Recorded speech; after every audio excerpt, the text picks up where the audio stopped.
Angin adalah salah satu tanda kekuasaan Allah Subhanahu wa Ta'ala. Sepantasnya kita sebagai seorang mukmin mengambil pelajaran dengan keberadaan angin.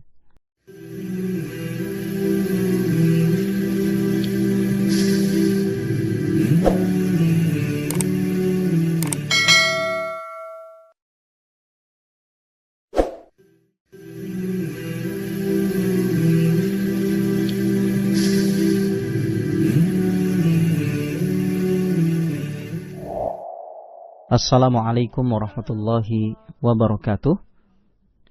Pendengar yang budiman, di mana saja Anda berada, alhamdulillah, segala puji hanya bagi Allah Subhanahu wa Ta'ala yang telah memberikan kemudahan kepada kita sehingga kita bisa berjumpa kembali. Semoga pembahasan kita kali ini bisa bermanfaat untuk kita dan bisa kita amalkan dalam kehidupan sehari-hari. Dan insya Allah pada kesempatan kali ini kita akan membahas mengenai doa ketika ada angin.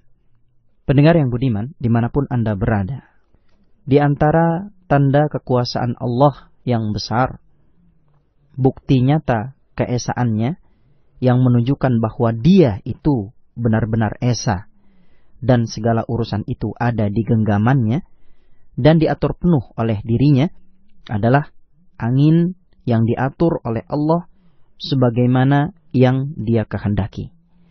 Angin ini senantiasa bertiup mengikuti perintahnya dan setelah mendapatkan izin darinya. Angin adalah makhluk yang diatur dan diperintahkan. Dia tidak bisa datang ataupun pergi baik di waktu pagi maupun sore kecuali dengan seizin Rabb-nya yang merupakan zat yang mengatur dirinya. Semua gerakan angin itu dengan seizinnya. Semua tiupan angin itu dengan perintahnya. Terkadang angin datang dengan membawa kabar gembira dan rahmat Allah. Di waktu yang lain, angin kadang membawa azab dan hukuman Allah. Dan segala urusan sepenuhnya ada di tangan Allah Subhanahu wa Ta'ala. Angin adalah salah satu tanda kekuasaan Allah Subhanahu wa Ta'ala. Sepantasnya kita sebagai seorang mukmin mengambil pelajaran dengan keberadaan angin. Dengan angin, seorang hamba mengetahui betapa agungnya Allah, zat yang mengatur angin. Selain itu, di dalam angin pun terdapat pelajaran dan nasihat yang sangat berharga, serta tanda kekuasaan yang menunjukkan keagungan dan kesempurnaan Sang Pencipta. Allah Subhanahu wa Ta'ala menjelaskannya dalam Al-Quran surat Ar-Rum ayat yang ke-46. Wa min ayatihi an yursilar riyaha mubasysyirat wa liyuziqakum min rahmatih وَلِتَجْرِيَ الْفُلْكُ بِأَمْرِهِ وَلِتَبْتَغُوا مِنْ فَضْلِهِ وَلَعَلَّكُمْ تَشْكُرُونَ. Yang artinya, dan di antara tanda-tanda kekuasaannya adalah bahwa Dia mengirimkan angin sebagai pembawa berita gembira dan untuk merasakan kepada kalian sebagian dari rahmatnya, dan supaya kapal dapat berlayar dengan perintahnya, dan juga supaya kalian dapat mencari karunia-Nya. Mudah-mudahan kalian bersyukur. Memang benar, angin hanya menjadi tanda kekuasaan Allah bagi orang-orang yang berakal. Mereka memutar akal mereka untuk mengambil manfaat dan pelajaran dari berbagai tanda kekuasaan Allah yang menunjukkan bahwa Dialah Sang Pengatur alam semesta dan menunjukkan bahwa Dia adalah zat yang agung karena memiliki segala sifat kesempurnaan. Angin ketika itu terkadang menjadi hukuman dan siksaan. Di samping terkadang menjadi nikmat dan rahmat. Itu semua terjadi dengan perintah Allah. Dalam sebuah hadis yang diriwayatkan oleh Imam Ahmad rahimahullah Nabi Shallallahu Alaihi Wasallam melarang mencaci maki angin dengan alasan bahwa angin itu sekedar makhluk yang diatur dan diperintah.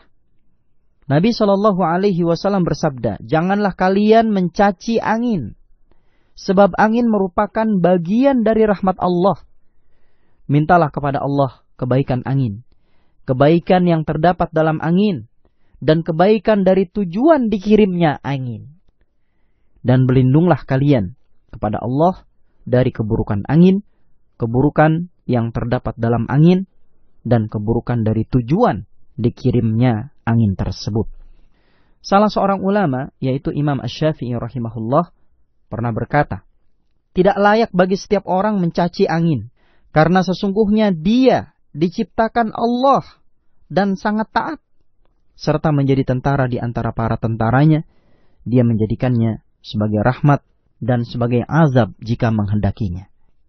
Pendengar yang budiman, dimanapun saat ini Anda berada, adalah Rasulullah Sallallahu Alaihi Wasallam telah mengajarkan kepada kita sebagai umat beliau, jika melihat angin yang kencang, angin ribut, angin taufan, atau badai angin yang bisa membawa bencana, untuk membaca doa perlindungan.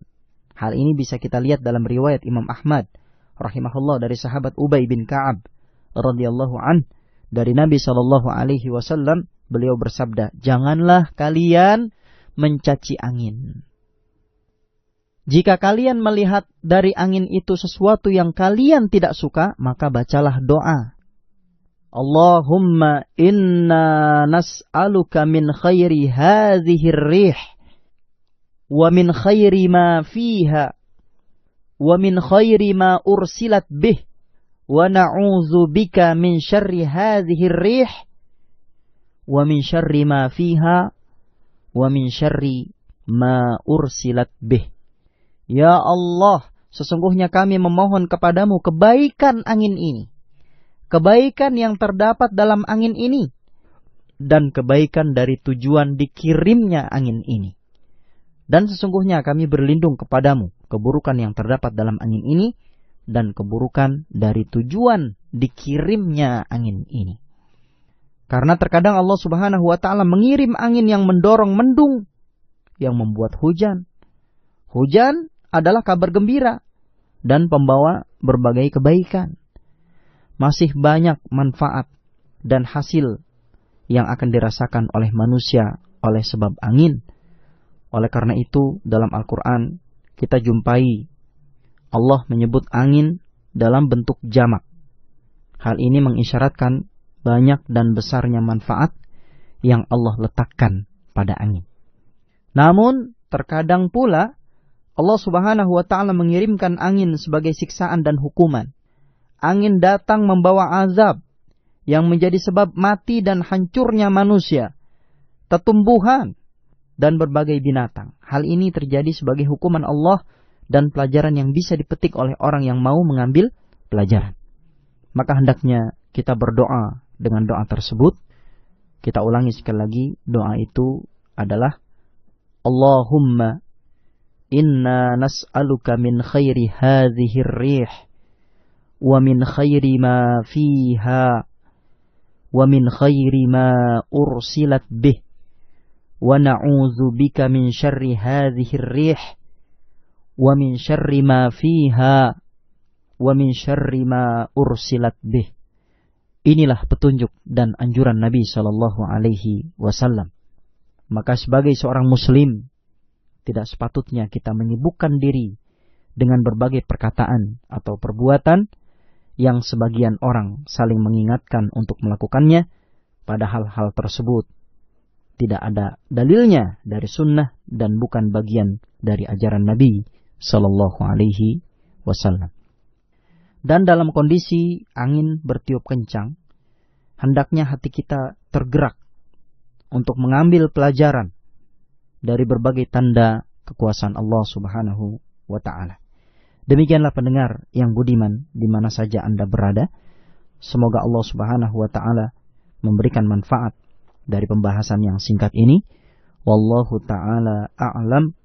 Wassalamualaikum warahmatullahi wabarakatuh.